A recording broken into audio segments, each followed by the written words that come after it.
I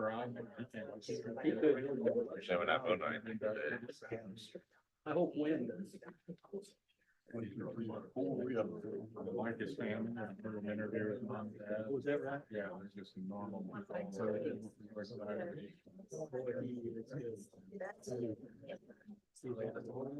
I will call the meeting to order and ask the secretary to call the roll. Curtis, Present. Gilbert, Present. Harris, Hightower, Present. Ludwig, Present. Salger, Present. Sharma, Present. Simmons, Tedrick. Present. A quorum has been established and pursuant to the board's bylaws, trustee Salger notified the board secretary that she is unable to attend the meeting today in person due to a family matter. She is permitted to participate by video or audio conference if the members physically present vote to allow her to do so. Is there a motion to allow trustee Salger to join this afternoon board Second. meeting by Zoom? It's been moved and seconded. All in favor signify by saying aye. Aye. Opposed, same sign, motion passes. There will be a public questions and comments portion today to last up to 15 minutes, 3 minutes per speaker. Madam Secretary, do we have any speakers? No speakers. Okay. The next item is the presentation by SIUC. Provost Tucker, will you introduce this item, but we will do it over, we will follow you like the Pied Piper over across the street, and you can introduce this item over in Fainer Hall. Yes, it's a pleasure for you to see some of the innovative work being done at SIUC. I believe we have golf carts downstairs. We're going just a short distance to Fainer Hall, and we'll introduce our colleague Bill. Well, if there's golf carts, watch out for the chancellor. He may want to head to the first team. A valuable safe in here. Should be, yeah. We're coming, but I'm gonna take my wall. Chancellor, I know. We got I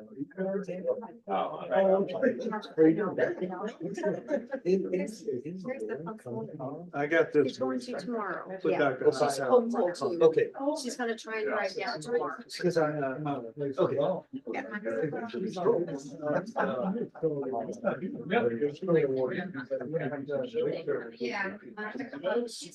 to write it down. One on the other, and I said, no, it's not. Oh. Yeah. He's gonna come to Springfield this summer, but not.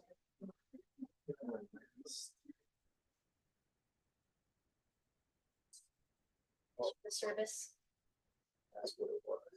Yeah, he had lots of comments. Oh, he was there. Oh, I sent him to go. I sent him to go.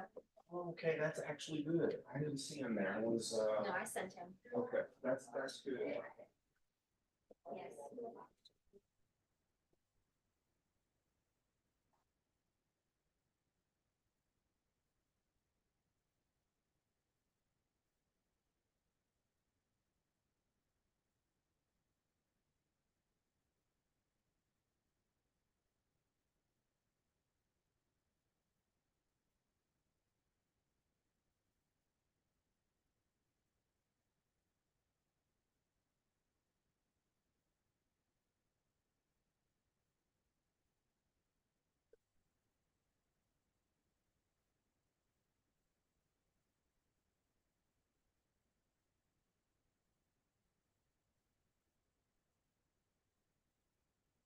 Yes.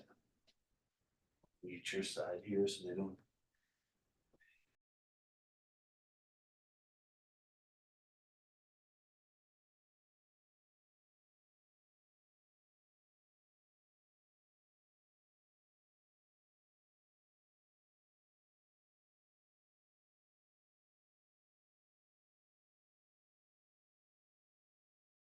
Another about, Yeah, great.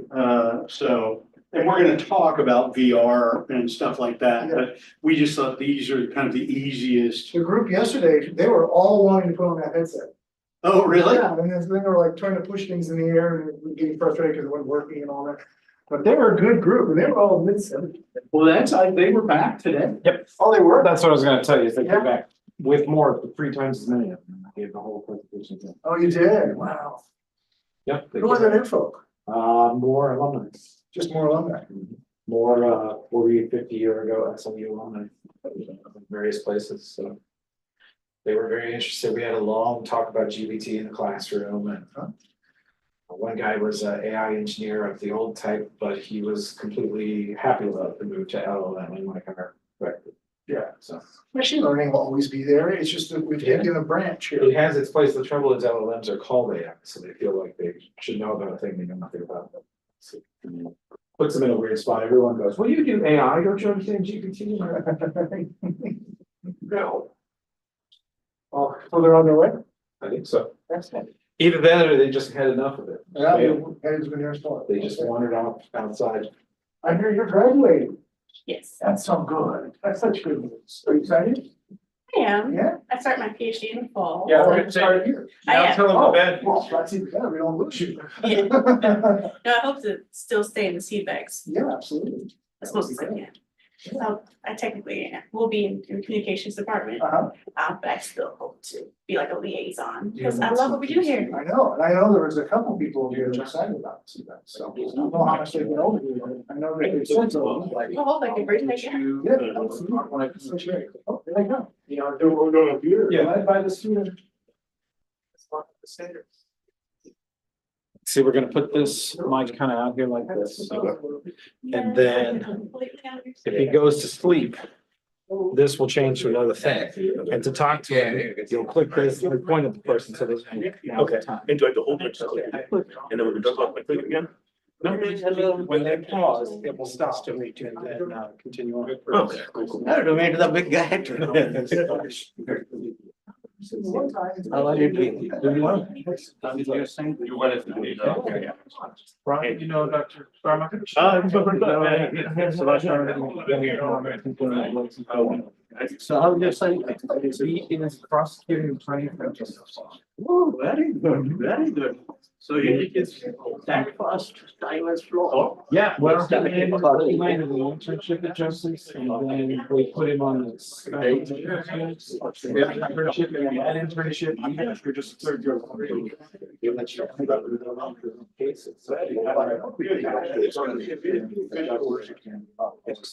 They've already told him to keep him forever if he wants to stay. So that's all those speeches. You'll do better. Yeah. So, well, greetings. You're welcome to stand or sit or whatever you like. We're very grateful to have y'all here today. I'm sorry, did you want to? I'm gonna introduce. My apologies. It's my classroom, so I'm. He's been in charge, Some of you may remember Professor Bennett. And even participated in an AI demonstration during the December 2020 presentation to the board on the classroom of the future, VR gamification and serious play.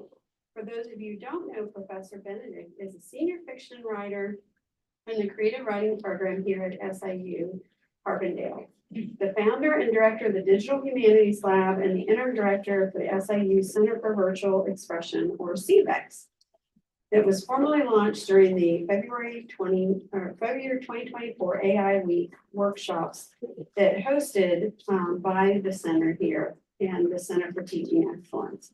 Professor Benedict and his students have put together an informative and innovative presentation entitled Conversational AI Agents for Education, where you'll have the opportunity to engage in a direct exchange with an AI version of the late Buckminster Fuller, who was a faculty member at SIUC from 1959 to 1970. During this presentation, you'll learn what a conversational AI agent is and what they can do, how they work, and why it's important, and what they look like in action. So we're delighted to be here with you, and certainly you make introductions with your group. And I hope that you enjoy this. We've had a tour of the whole center before, and you're going to see a small part of it today. Thank you. Very good. Well, thank you. Yeah, well, so welcome. I'll try again. Like I say, I teach in this room, and this is an extraordinary classroom, CVEX, and we have other classes in here. We are working one of our primary goals is to bolster and renew curriculum at SIUC. And so our current goal is to work with English 101 and 102, the introductory courses that everyone takes, and to make those courses AI enabled so that students then have a good sort of base coat of AI knowledge, knowledge of ethics and knowledge of utility before they go on to other classes. And so let me introduce my team. We have one of our graduate research assistants who just successfully defended her MFA. Who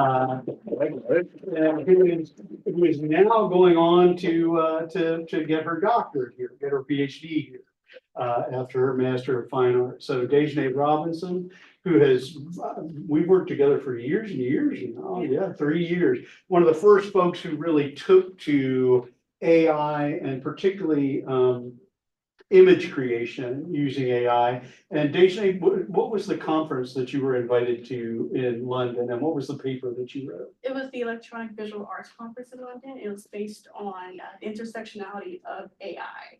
And I focus on how does AI perceive Black beauty. Right, and so she's done really terrific work on bias in AI and that sort of thing. Really remarkable, has been recognized for that. So, and we have Andrew Primus, whom we call Prime. Prime is one of the most productive writers I've ever met. But in fact, you would say you're more productive now because you work with artificial intelligence? Yeah, significantly more. It's actually exactly what I needed as someone who loves to just do art. I needed something that knew more like the business aspect of it. So for any project I have, I make a customized GPT to kind of act as my technical skill liaison. Yeah. So again, it really has integrated AI into his organic workflow. My assistant director, who really runs the place, Tobias Merriman, we stole him from IT, and that's why everything here works. Which is really wonderful. So we thought you all are going to probably be watching a lot of. If I add a word for Toby, he has been making cola work since early 90s. Agreed. No. Toby is the reason we're all standing here. I'm a figurehead, but Toby. I should have got more chairs so you could be sitting. I would be fine with sitting. So we thought you all were going to. We deal with artificial intelligence. We also deal with virtual reality, augmented reality, anything that is in our increasingly virtual world. Anything where virtuality expresses itself, where stories are told or any knowledge is made, that sort of thing. But today we're going to concentrate on these AI conversational agents. This is one of our specialties. It's one of the things that we get called on to do most frequently. One of our primary partnerships here is with the School of Medicine in Springfield, and we are building a series of artificially intelligent patients, conversational agents that medical students can go into and take a medical history, have conversations, that sort of thing. And we're already being integrated into their curriculum.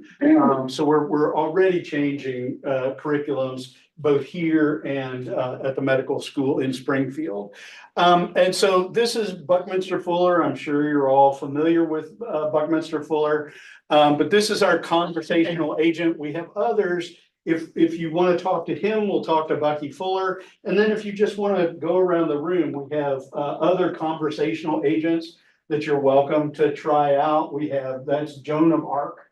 Over there, that one has gone to sleep. That's another Bucky Fuller.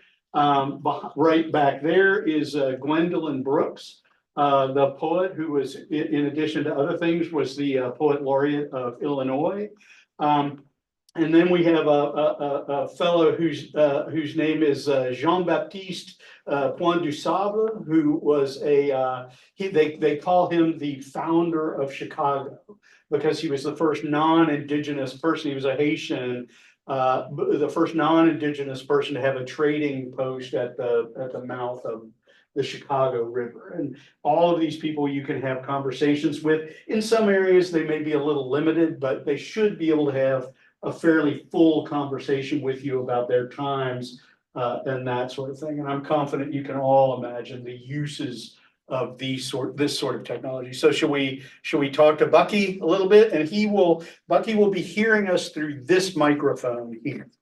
So if you could just sort of shout in the direction of that microphone. Do you want to start him off? Yep.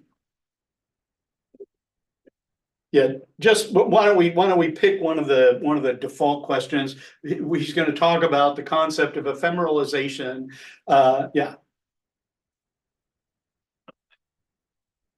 Yeah, just reboot. Just like computers, we just turn them off, turn them back on again. It feels a little insensitive, but you'll feel better.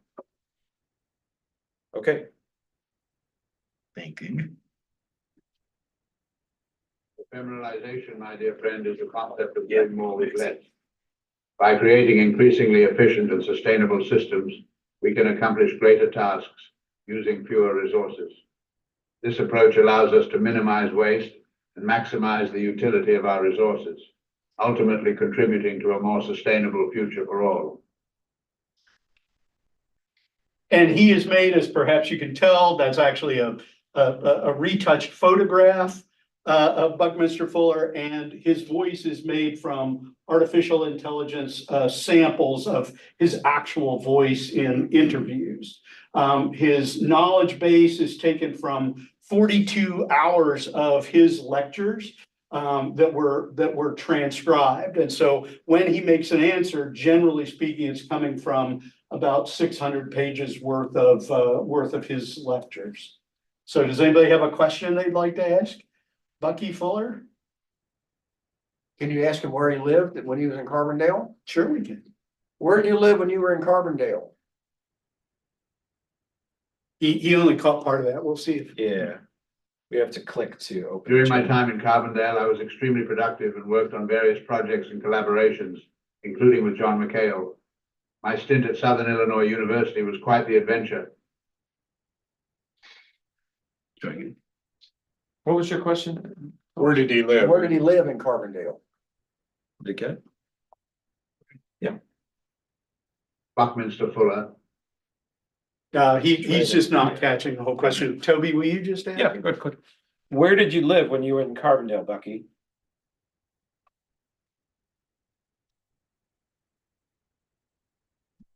Carbondale, a place of fond memories. I made my humble abode in Carbondale in a cozy little grain bin that I converted into a dwelling, envisioning a sustainable and efficient way to live. You too, Bucky. Me too. Did you know that'd be the answer? We hadn't asked him that before. Yeah, and one of the things about AI is that we don't know, he's not answering programmatically. I mean, so we actually, and if you ask him the same question twice, you will get a different, it'll probably have the same information, but it'll be phrased in different ways. These are not programmatic answers. We never asked him that question. Well, I know where, because he lived around the corner from me. Oh, yeah. On the corner of Cherry and Forest. And was it a former grain bin? It was a dome. Okay. Yeah. You said it was a former grain bin. Yeah. I didn't know what a grain bin was. No, I didn't. Enough information to the avatar. It develops in a sense of point of view. So I asked him, what's your favorite pie? So what would Bucky Fuller say about what his, so he went on for probably 3 or 4 minutes and eventually concluded that he likes all pie because it's an element of human expression, and human expression is above all the best thing. And so it's kind of one of those things where each of these avatars have enough information to them to explore a point of view as much as just specific information. Right. Yeah, they are personalities, not just a sort of vending machine for information. And so our goal is, and of course, we're going to keep improving this, is to make these more and more real, these encounters. And because there's so much information about him, Buckminster Fuller was, is a relatively full-featured avatar here. So is there anything else, folks? for Yeah, Kelsey? ask him, what was his favorite hobby? What's your favorite hobby, Bucky? We're on a first name basis with you. My parents do. No, he's thinking.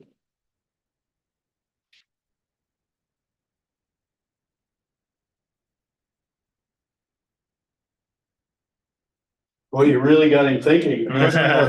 He's hitting We'll try it again. turn him on and off again.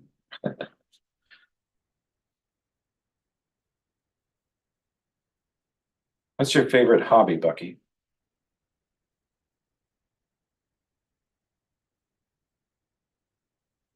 One of my favorite hobbies is to explore and experiment with geometry and design. I find endless joy in discovering new shapes and structures. Does that sound right? I mean, I don't know enough about Buckminster Fuller, but from what I do know, that sounds right to me. Yeah. Click it again, Brian. Bucky, what are the basic engineering principles of the geodesic dome?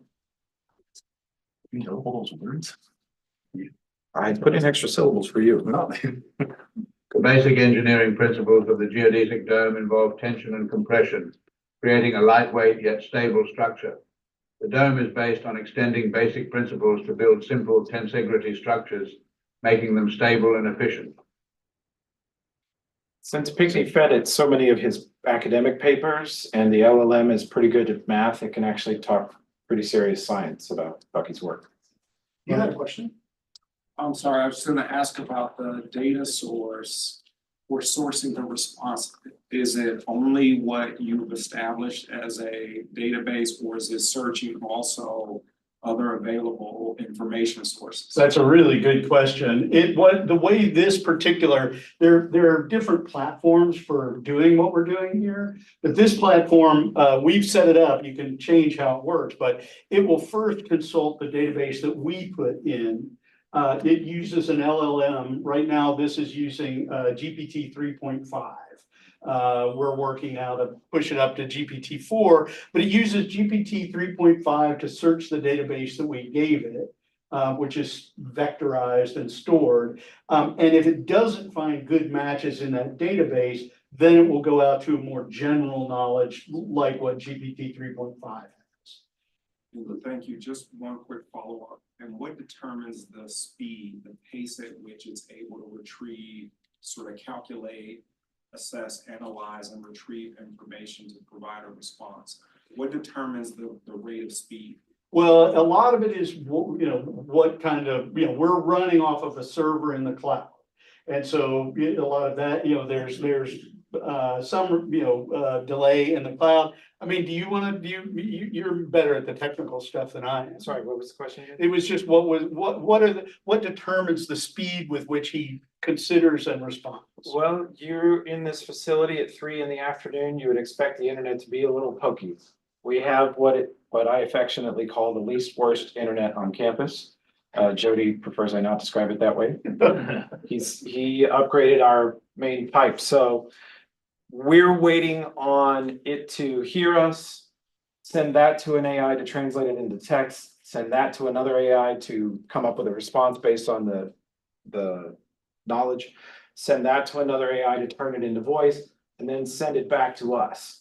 And then it's 3 p.m. on a weekday, which has a small. And this is a concatenation of about 4 different AIs, 3 of which are running concurrently to allow him to talk. Without AI, this is simply impossible. And then when it finally gets back to us, the final AI tries to match his facial animation to the words that it's speaking. And it does not have a 3D model of his head. We have not created anything like that. Pinckney found a good quality picture of the man, cleaned it up a little bit in Photoshop, just cleaned up the lighting and stuff, and then gave it to it. And it animated the avatar from there. So if you have a still photo, some recordings, and some knowledge of a person, we can recreate them with this. fictional people, we could do, well, we don't really have very much information about Jean-Baptiste, for instance. And I sort of created a novella out of what we know about him using an AI so that he would have a pretty good repository of information to answer from. Of course, for Bucky, we didn't have to make anything up because it was so voluminous. His knowledge on the internet is so voluminous, but yes, and we are fiction writers, generally speaking. I mean, this place had its origin in the creative writing program here, and so we're pretty good at making up characters. That's one of our. Yes. Just wanted to ask you a question because my understanding is that one of the biggest challenges for AI right now is accuracy. So in your example of what is your favorite pie, and he gives this elaborate, wonderful answer about human expression, but he really in real life loved cherry pie. How do we reconcile these two moments of real knowledge versus AI generated knowledge? Mm-hmm. Well, I think, I mean, it's like anything, right? I mean, it is a limited technology. And I mean, artificial intelligence, if I'd been naming it things that day, I would not have called it artificial intelligence. I would have called it something like advanced personal computing or something like that, because artificial intelligence, I think, gives a distorted view of what it actually does and is capable of. But yeah, it has limits. It does the best that it can do, but as with anything, there are going to be errors. I have to say, in my years of dealing with AI, it is not inaccurate more than most people.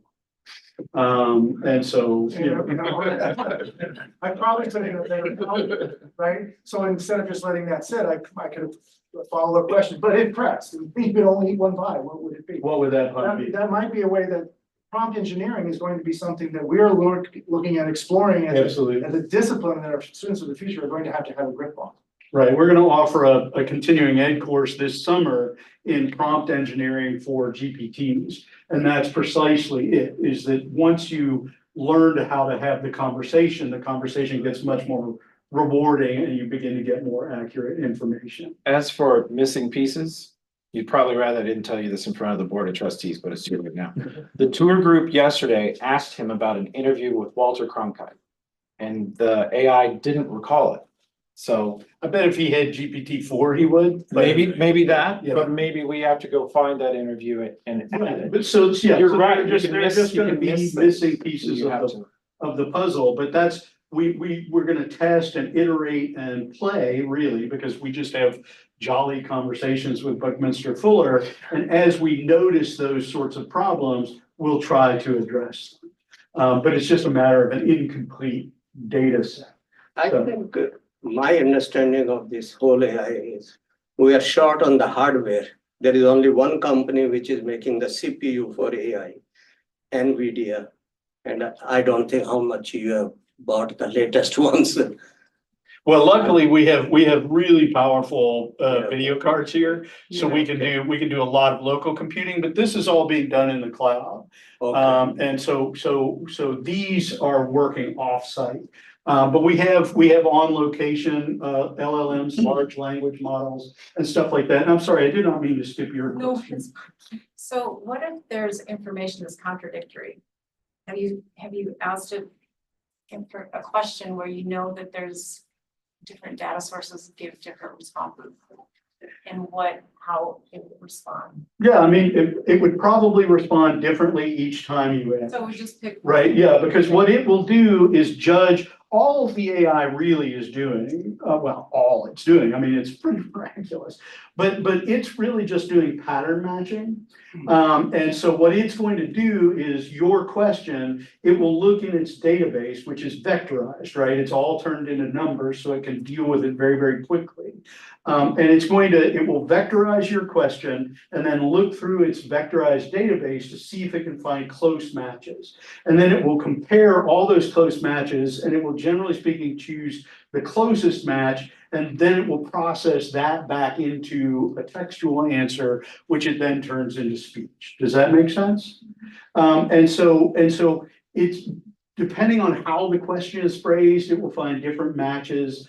and that kind of thing. But it works so well because our brains are, generally speaking, pattern matching machines. That's what we do most of the time with most of our brains. And so it seems weirdly human, even though it's this mathematical trick. Yeah, and I would like to add that the whole purpose of the center is to inspire faculty and to think about how they can increase student engagement in their History 101 or Comm Studies 101 or whatever that they've been teaching on yellow notes for a long time, and say, what if I play with this stuff at CVEX to see how I might integrate some of this in my curriculum? Right. In order to get my students, today's students, more engaged in perhaps historical or futuristic or ethical or philosophical questions. And I think that's what we're trying to do, is inspire faculty to ask the same things you're asking. How do we make sure we think about contradiction and inaccuracy or hallucinations? Let's have that ethical conversation in class. That's where we should be having. Precisely. Well, I didn't introduce Jody Murray. Oh, I kind of did it. Oh, okay, yeah. And Jody is our new dean, and this place literally would not exist without Jody's support. That is, yes, and also the provost. We have had magnificent support from administration in standing this place up. Provost Tucker, I think you had a question.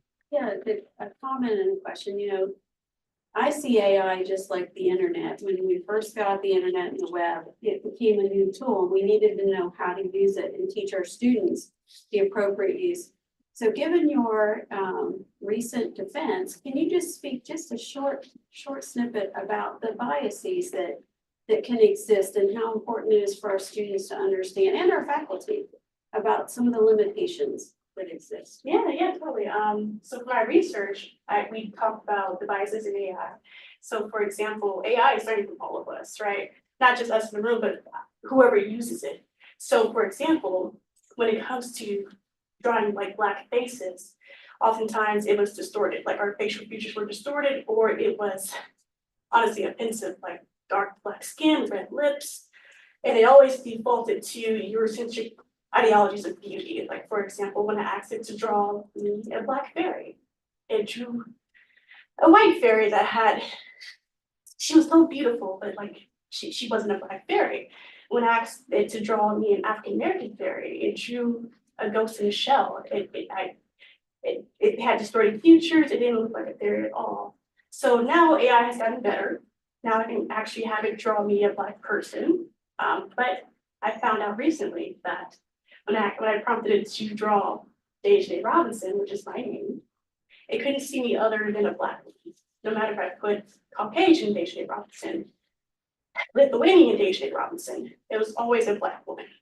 So it's learning from the biases of the world and from the people who use it. And I found that out, and we all have an ethical urgency to do better, to be better, to prompt it better, to feed it things of a new way of thinking. So that's what my research has been about so far when it comes to AI art. Thank you. I appreciate it. And there's a video of Dejane's art on our website at CVEX. Yes, our website is cvex.ai. I know you all have time limitations, and I want to respect your time. Yes, sir. Just one question for your colleague here. On your introduction, you said he was a very productive writer. Mm-hmm. Tell me a little bit more how this is even making you more productive by using AI. Yeah, so basically my strategy when it comes to writing is I think at night and I write in the morning. And usually when I'm thinking at night, I'm going into before AI, at night, I would go into my notes, write down some, abstract thoughts I'd have. And then in the morning, I can elaborate on them, or I can, synthesize them into the story.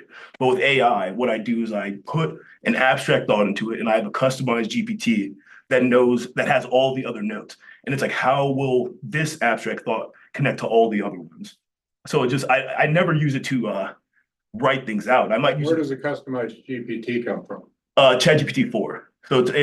So on that, you can you limit its information. So as we're speaking with these things, it's not like it doesn't go for general knowledge.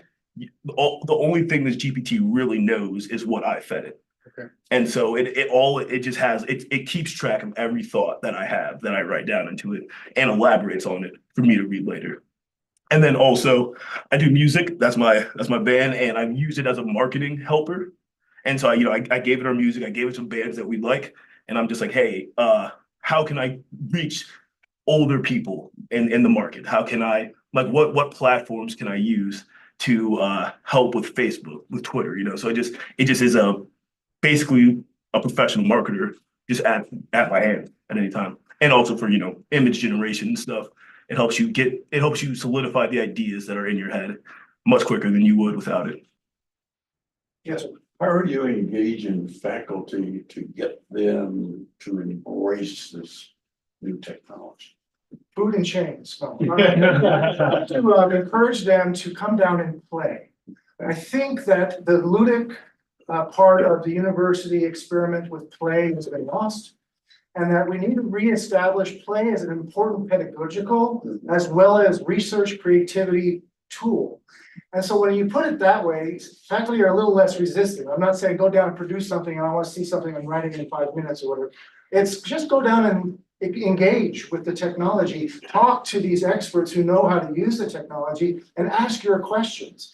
And these folks have been able to turn around some of my most hard-nosed faculty who say, I'm banning it, I'm never going to use it, it's not going to come up in my classrooms, they're all plagiarists, right? And they've been able to show how they can rip those strengths of what these tools can offer and actually change the way they're thinking about how they engage students. In fact, your own trustee probably could speak to this because he's gone through some of that himself. Yeah, I've been in this classroom taking a class when what was formerly called intermediate analytical writing, comp to something or other. And it's changed what this is. And what I'm looking at is not how to write a paper that is 10% better than a previous paper, but how to actually engage with better ways of writing and writing about topics that are harder to actually digest and work on. And it's been very rewarding to look at how to discuss technology, interact with technology, and work through technology. And by being in this space and spending time here, I've gotten to see faculty come in to talk as a department coming down, talking through it, talking about the struggles they've seen, wondering what students are using for, and trying to get some input as to what students need. And it seems like it's working. I was also rather skeptical when I was told that these people here were going to convince faculty to do something. It's rather hard to do. So yeah. Yes, sir. Yeah, my question is, can some of these AI-based courses be made into core curriculum so that the students are exposed to this concept very early, and then faculty will be forced to learn? That's how we learn computers. Subhash, I'm so glad to hear you volunteered to join my project. Dejanay and I were meeting yesterday with your instructor, Josh Daniel, and we are going at changing the fall 2024 Comp 101 syllabus. Great. We I are would going love to see to that. provide AI ethics. Yeah. First or early in the semester. We're going to make the kids understand what is okay and what is not okay about the use of these technology, and they're going to get good at it. And the faculty, we continue to offer, I think you were at one of my fight clubs, right? Yeah. Jody doesn't like me when I call it fight club, but we get the instructors together and they're allowed to complain about what AI has done to their classroom, and then they offer each other solutions on how to fix it. Pinckney was a huge, Pinckney and several hard resistors, Bandit, Police, and sort of people had a great talk. And that led to progress. So I really want to impress on this body that currently, from what I understand from other schools, if you wanted to put AI in your core, you would have resistance from the faculty senate. We don't. Resistance from deans, we don't have that. Resistance from provosts, we don't have that. We can pivot faster to this than any other school I've heard of at the moment. So no one can beat us to this. They can only match us if we modernize our core right now. And that's what I would love to see that's what we're doing. Dejanay's taught Comp 101. She's one of our most decorated and appreciated Comp 101 teachers. The kids love her. And she is, along with several others, we're going to redesign the syllabus.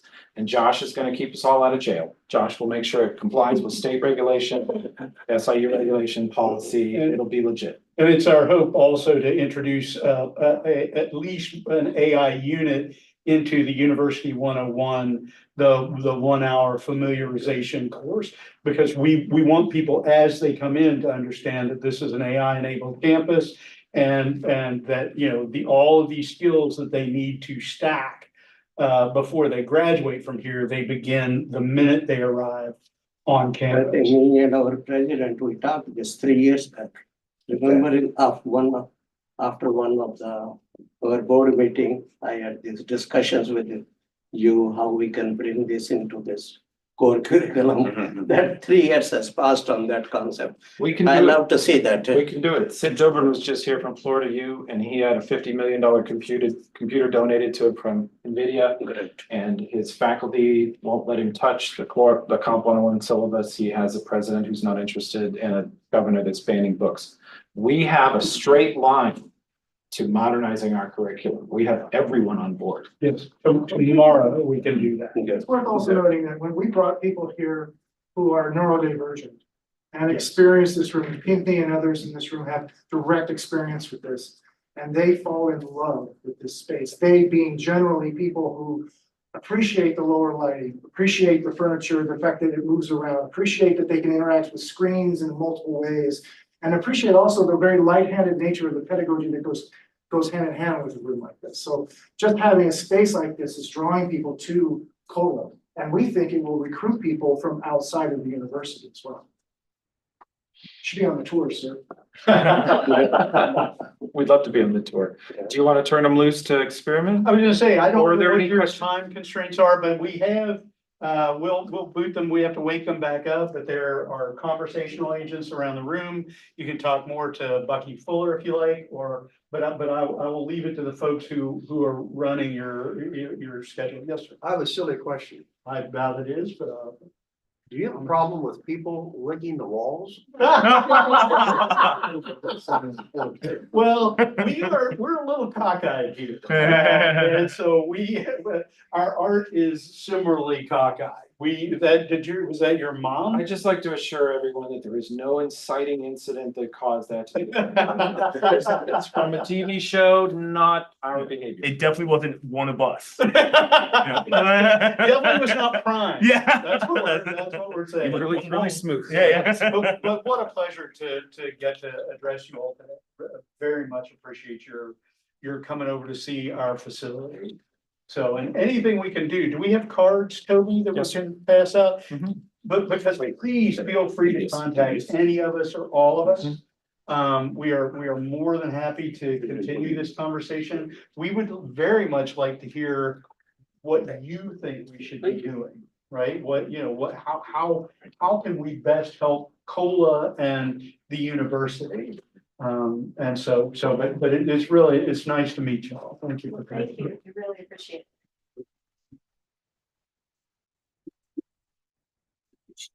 We're a little low on card. We've been hitting the open houses really hard, but Very nice.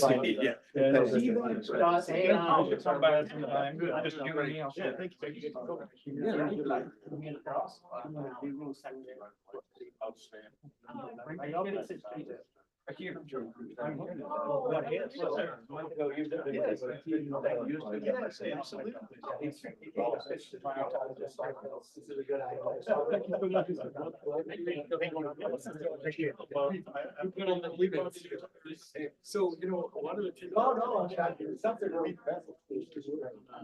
Well, that's our, the pedagogy is really what gives us our momentum in the early going. And so we're just refining the patient. Yes. And I think we're going to turn out a large number of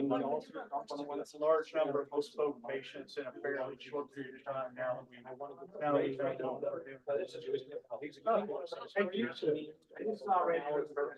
Oh, did you? Okay. Oh, perfect. It's really something. Isn't it? yes, sir, you'll find it. Absolutely.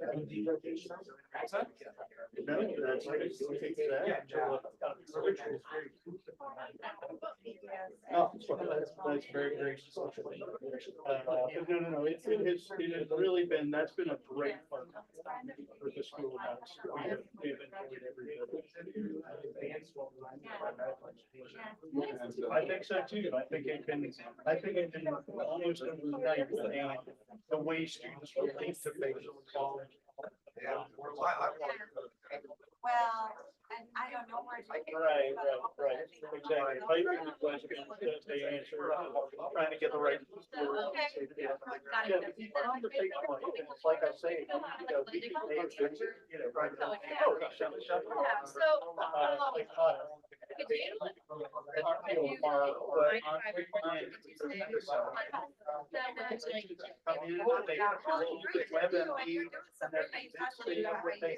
Right. You can do such a wide variety and take into account So all when of I'm them. talking about. Yes, I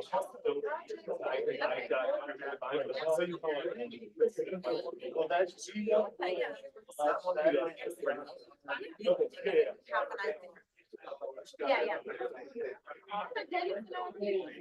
All right, so, yeah, just talk a little bit more about how you feel. You guys really like how you kind of Very much enjoyed working. Any wishes, you know.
I would love to hear from you. We're discovering this along with you. Oh, okay. You told me this. This is not, it's not something we do have.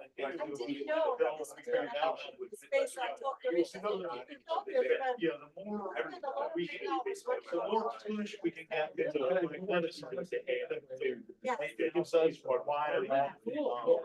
But I'm gonna use it. It is a very long.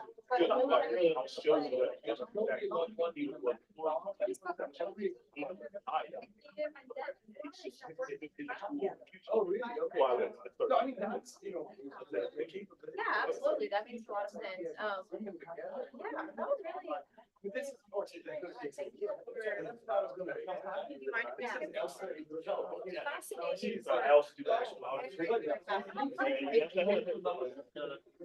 Well, I have to tell you, this is not whatever you want. Myself, with my husband. Yeah, and what's prime house. Yeah. No, I am undergrad in marketing. A year off after Yes, definitely feel free to reach out. Reach out. I wouldn't try to get that too, so. I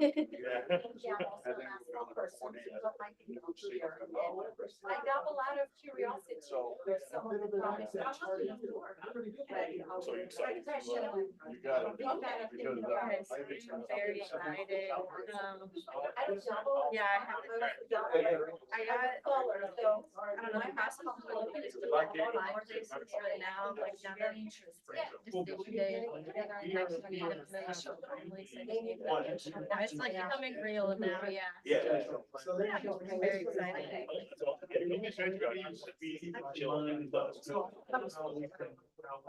You know, you're gonna.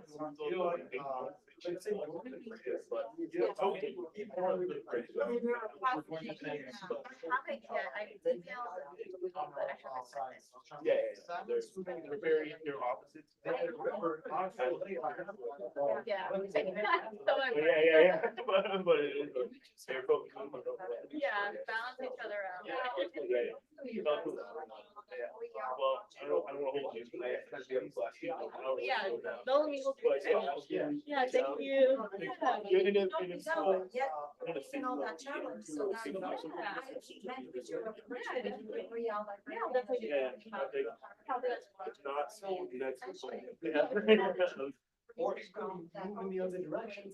Yeah. Right, and so, How it excited. depends No, on whatever. I just wanted to say hi, pattern and you probably don't know that I know so much about your work, but Close, figured I'd just say hi. But I'm glad, yeah, please, Let's you know, keep in just touch. like I say, yeah, we're Yeah. more than happy to figure out, because we are, as Vice President Cook knows, I mean, we're very interested in across the university system. I do love everything. Because also University Association. Well, it sounds like you have two good candidates. But actually, yeah, I liked all four of them. It's the typical, you wish you could take pieces of all of them. Yeah. Very much. So thanks for doing that. Yeah, it was a nice sort of good problem to have good candidates to They think have about. so many technologies, so why don't you come down to Edwardsville and I'll take you to see Eric down in Buster. Just. Yeah. My daughter is For us. Really? How did you get there? So, It's okay, yeah, they were very close, so it didn't hurt. Corey, yeah. Just you can come up, from the same circles, but I would love to take you down to Webster. Because I think, Eric Rottenberg would love to tell you the stories. And I think it would be very interesting to think about. yeah, well, that's. Good, John, good, how are you? Good to see you. But I know, Dr. Hyde. Wonderful. I'm excited. Let's make this work. It's got one of those, you know. Okay. Okay. To vote. But it was. I already went to you and said it was really fascinating. Yeah, well, Yes, you. Thank you. We are going to be reviewing it. Thank you. No, not really. Even if I do, I won't understand. We will have a conversation.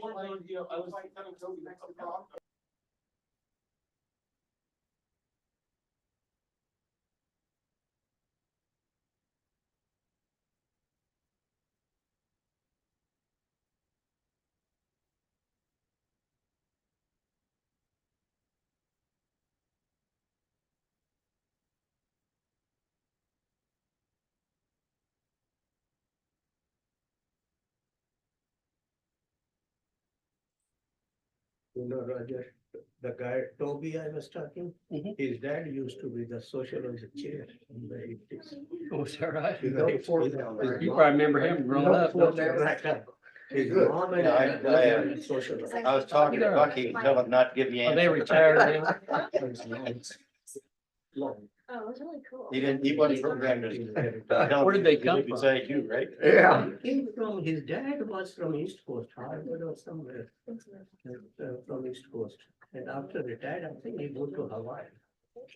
That place over. That's almost farther than San Diego. Kansas. They have a small building. Yep. That's where he was. Wasn't very. He lives on about from campus on Chautauqua. No, Once you go on the Chautauqua from Yeah. campus, Yeah. you live right in there.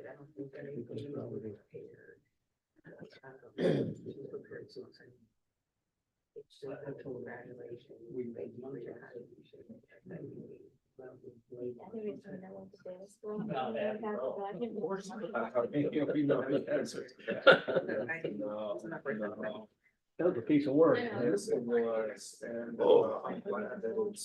Oh, heck, yeah.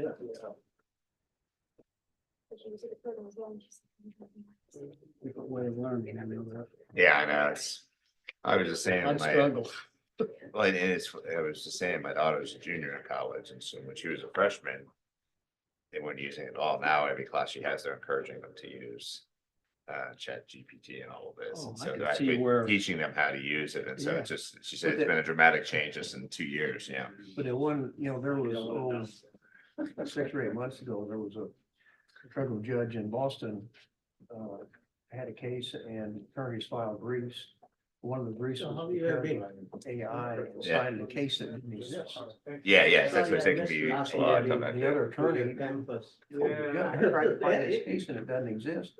So the judge talked to the I attorney. thought the and said, agenda well, was not too much and I thought it's just going for a meeting. Chat GBT prepared this brief. There was no other thing. And this Right now I should information come in to the my brief, and this was the taxes. case that they cited, but it didn't Take care exist. of the house. It didn't exist. So a lot of federal judges So are requiring attorneys to certify that AI did not assist in the preparation. Oh, they're not allowing me. That's interesting, because it really, again, it's what I think my daughter's learning is, and that's a good example, is you can use it, but then you've got to check.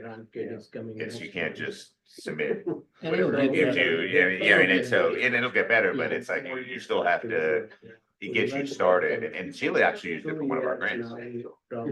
Yep, so it did the first draft. She said, I had to change it, but it saved me a lot of time. Because at least it got me started, so I'm not looking at a blank page, I'm looking at a 5-page grant, and then she did the change in there. But,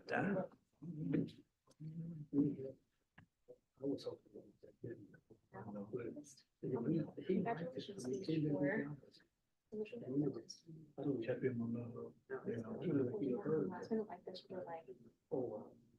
Now.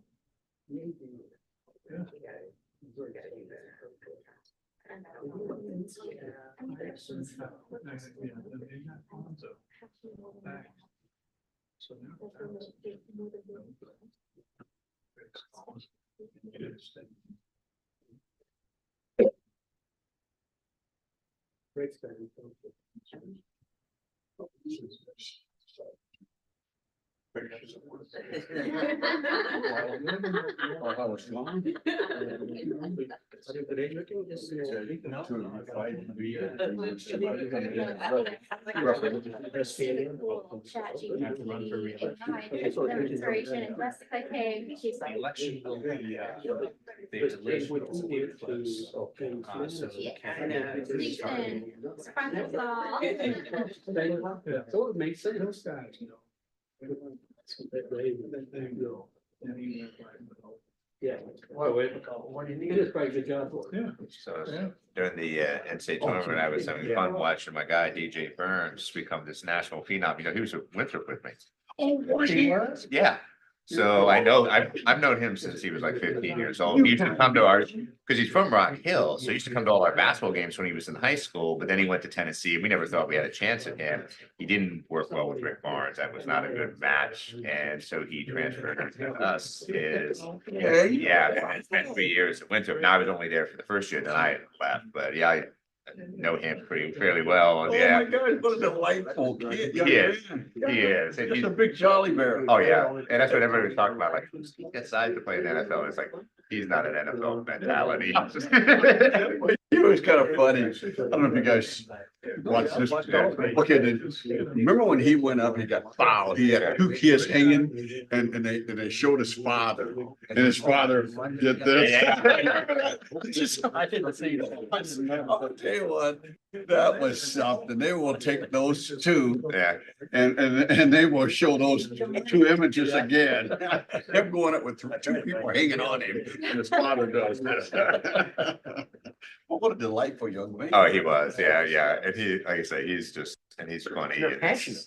Oh, yeah, just happened. It was kind of funny. They were talking about him and Edie. Yeah. Talking trash talk to each other, going up and down the floor. So Yeah. that's good. I bet they liked each other though. Pardon me? I bet they liked each other, like playing against each other. Well, they were just. They respected Yeah, each other. yeah. But you should have been the referee. No, I should not have. And since change some calls, right? Oh, it was, Are they allowing more contact than than they used to. Oh, yeah. That game there. Which one? That game was. Oh, yeah, yeah. Well, for the whole tournament, I didn't think the whole tournament was very, very well. Okay. But in that particular game, the goal was After you've been watching the movie. to keep the two big guys in the game. Okay.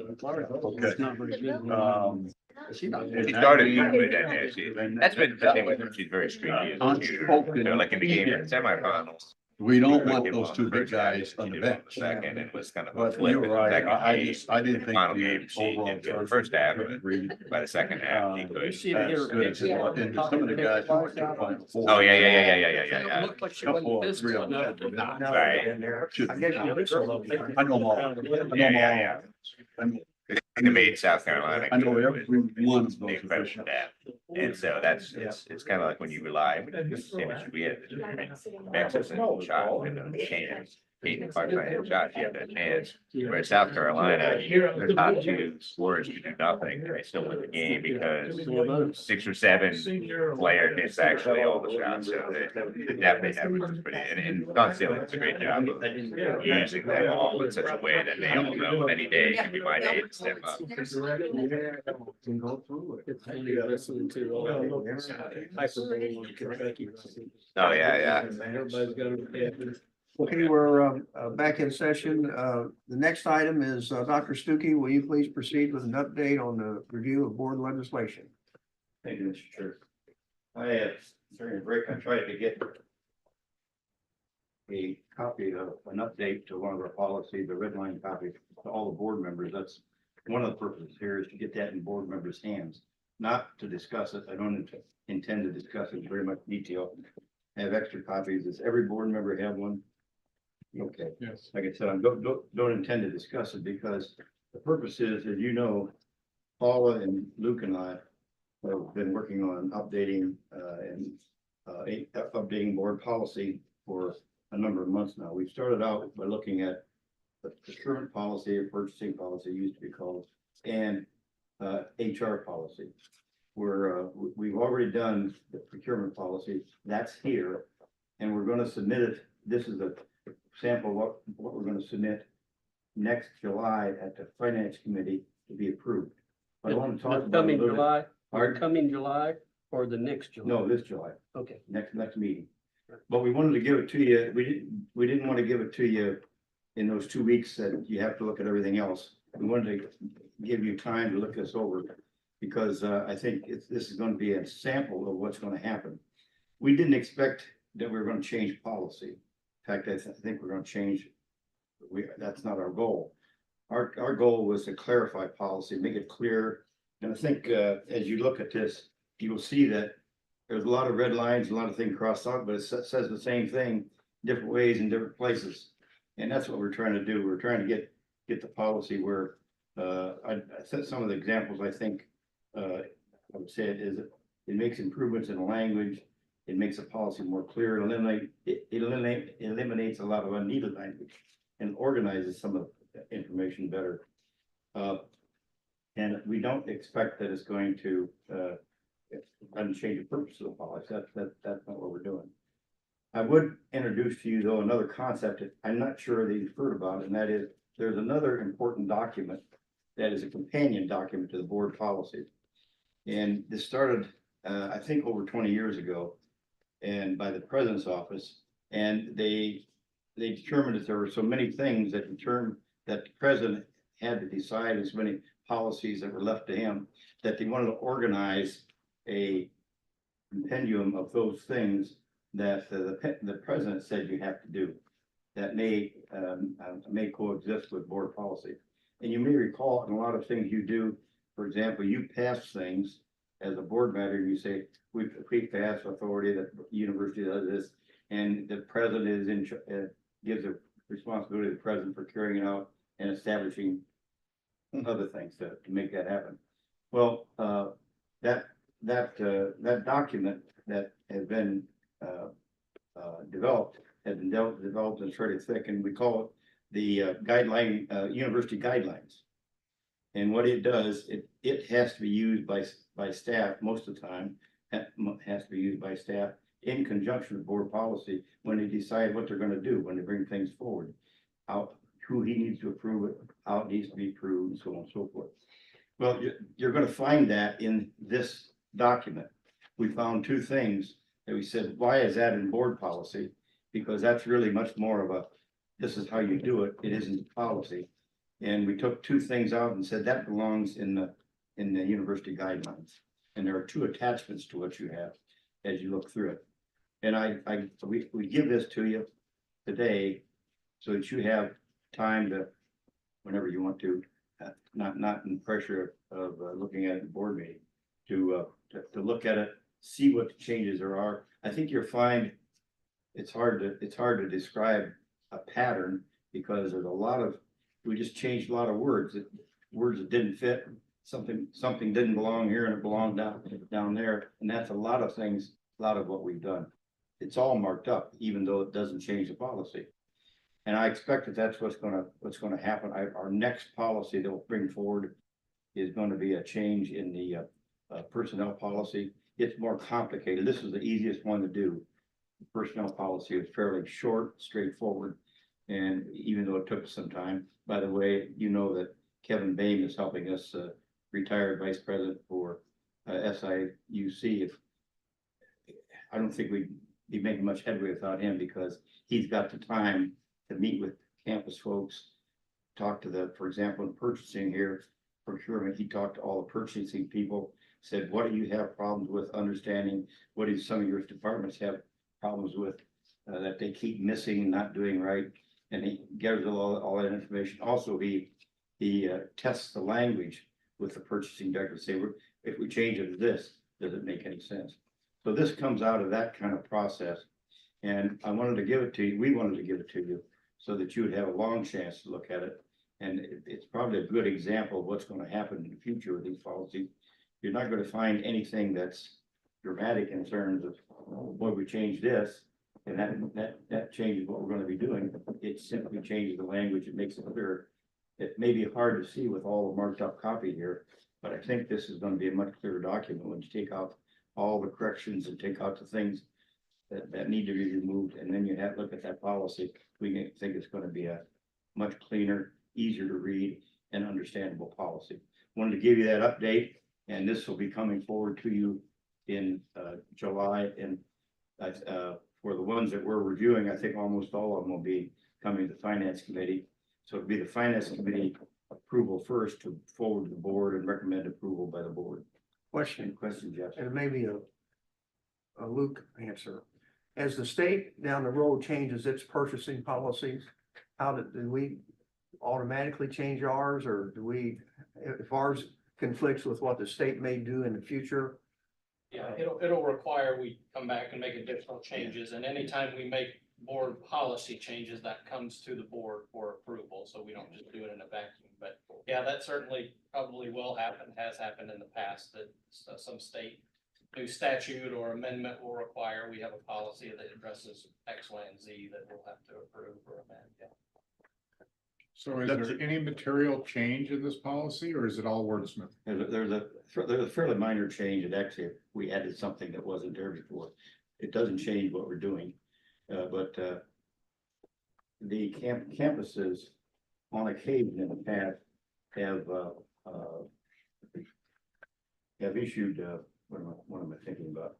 I'm gonna look up. The issue of letter of intent in some cases where they move ahead and say, we agree to purchase that. It hasn't been approved by our board yet. It goes over the threshold where our board has to approve it, but you're authorized to go ahead. Yeah. If the board doesn't approve, it's all off. Right. And that's been used primarily, in my experience, as I've seen it, in the summer months when they're trying to get something done in that very short period of time for fall semester. They have only the time between spring and fall to get it done, and they have to squeeze a lot in a small time. So they let the vendor go ahead and do things without. I mean, the vendor's taking the risk. The vendor's taking the risk. Any other questions of Dwayne? Okay, thank you. Thank you. I have extra copies in case anybody besides board member. No, I'm glad you gave us a little time to read it. I'm glad you gave us a little time to read it. Yeah. Thank you. All I've seen is red lines. I was gonna say, it's maybe shorter. It's gonna be shorter. Okay. Next, we will close the meeting to go into executive session. I move to close the meeting to the public for the purpose of considering pending, probable, or imminent court proceedings against or on behalf of the board, appointment, employment, compensation, discipline, performance, or dismissal of specific employees, collective negotiating matters between the public body and its employees or their representatives, and review of executive session minutes. The relevant sections of the Open Meetings Act that allow for the closed sessions are 5 ILSC 120/2C 1, 2, 11, and 21. Do I have a second to the motion? So second. Been moved and seconded. Madam Secretary, please call the roll. Curtis, Yes. Gilbert, Yes. Harris, Hightower, Yes. Ludwig, Yes. Salger, Yes. Sharma, Yes. Simmons, Tedrick. Yes.